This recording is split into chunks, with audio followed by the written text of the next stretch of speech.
Magandang araw sa lahat ng solid supporters at sa mga tahimik lang pero laging nakaabang. Kuya Ers here.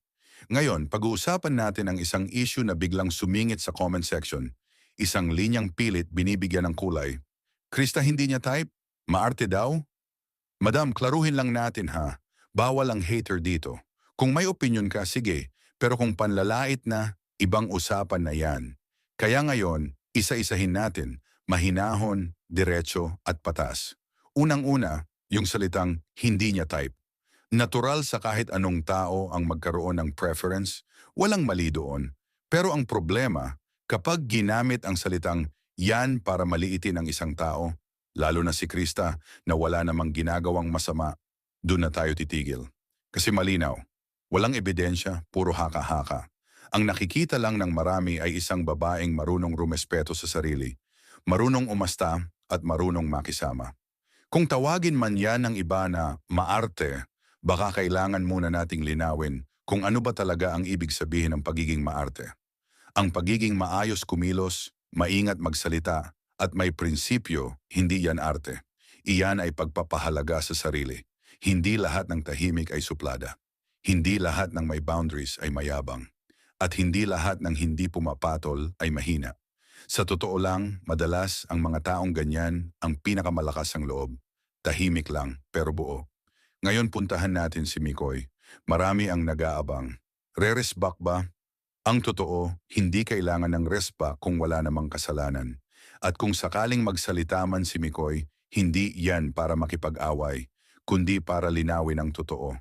Kilala natin si Mikoy bilang isang taong hindi palengkero. Kapag nagsalita, may laman. Kapag tumahimik, may dahilan. At kung may isang bagay na malinaw, iyon ay hindi siya basta nagpapadala sa ingay ng social media. Makikita natin sa mga kilos niya, hindi sa salita, ang respeto niya kay Krista. Walang pilit, walang scripted, walang pa-impress.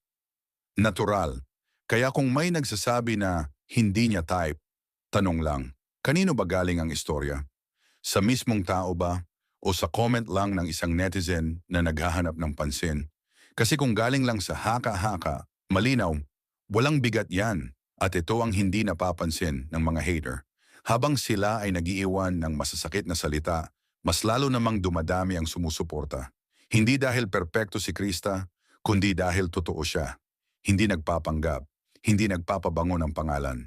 Kung sino siya sa harap ng kamera, siya rin sa likod nito. At yan ang hindi kayang sirain ng kahit anong issue. Kaya sa mga nagko-comment ng panlalait, paalala lang, may hangganan ng opinyon. Hindi lahat ng naiisip ay kailangang i-post. At hindi lahat ng tahimik ay dapat apakan.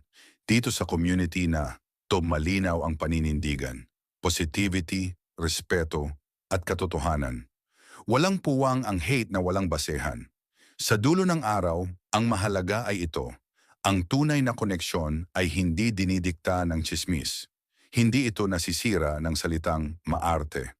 At lalong hindi ito nabubuo sa panglalait. Kung may hindi makaintindi niyan, okay lang. Pero huwag mandamay ng taong nananahimik at gumagawa ng tama. Balikan natin yung tanong na paulit-ulit binabato ng ilang netizen. Maarte daw si Krista? Alam nyo, minsan nakakatawa na lang kung paano nagiging masama ang isang ugaling dapat sana ay hinahangaan. Kapag tahimik ang babae, maarte. Kapag hindi pala post, maarte. Kapag may self-respect, maarte. Pero kapag pumapatol at sumasabay sa ingay, sasabihin naman, wala raw class. So saan ba talaga lulugar? Diyan mo makikita na hindi na ugali ang problema, kundi mindset ng tumitingin. Si Krista, kung titignan mo ng maayos, ay isang taong alam ang limitasyon niya. Hindi siya basta-basta nagsasalita para lang mapansin. Hindi siya sumasabay sa usapan kung wala namang saysay. At lalong hindi siya bumababa sa level ng panlalait. Kung may tatawag man diyan na arte, baka mas tama ang tawag ay disiplina at respeto sa sarili. Hindi lahat kayang gawin yan at hindi lahat may lakas ng loob na panindigan yan. Ngayon, tungkol naman kay Mikoy. Maraming nag-aabang ng eksena. Parang gusto ng gulo, gusto ng sagutan, gusto ng viral moment.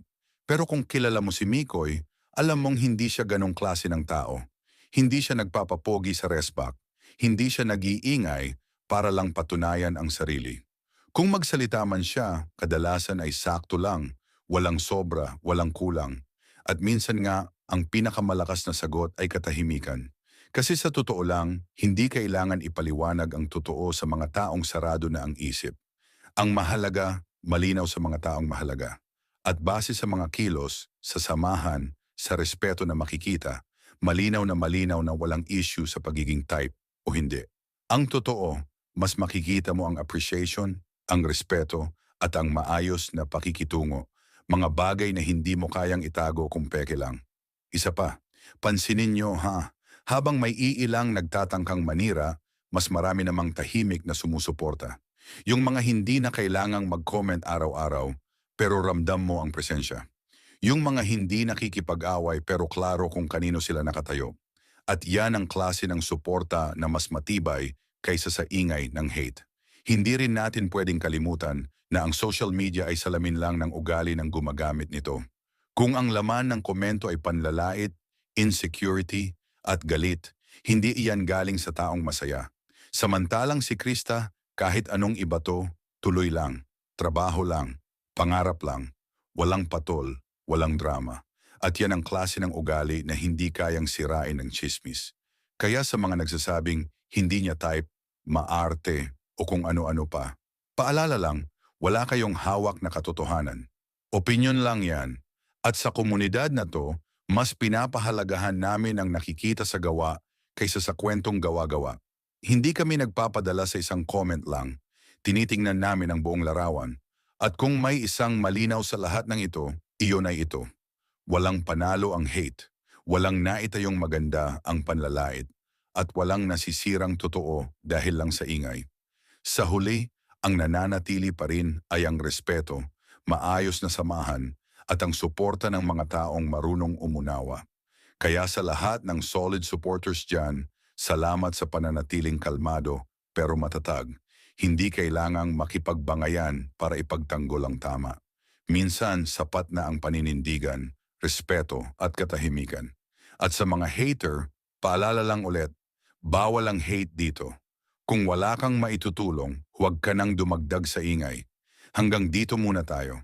Kung gusto nyo ng ganitong klaseng usapan, totoo, malinaw, at may respeto, alam nyo na. Tuloy-tuloy lang ang suporta, tuloy-tuloy lang ang positivity. Kita-kits sa susunod. Maraming salamat mga Kalingap supporters sa panonood ng ating video. Huwag kalimutan na ang tunay na pagtulong ay hindi nasusukat sa laki kundi sa taos pusong pagbibigay. Patuloy nating suportahan ang Team Kalingap sa kanilang mga proyekto para sa mga nangangailangan. Kung nagustuhan ninyo ang video, paki-like, share at subscribe para mas marami pa tayong ma-inspire na tao. Hanggang sa susunod na episode, lagi niyong tatandaan. Dito kay Kuya Ers, kwento ng kabutihan at inspirasyon ang bida. God bless mga Kalingap.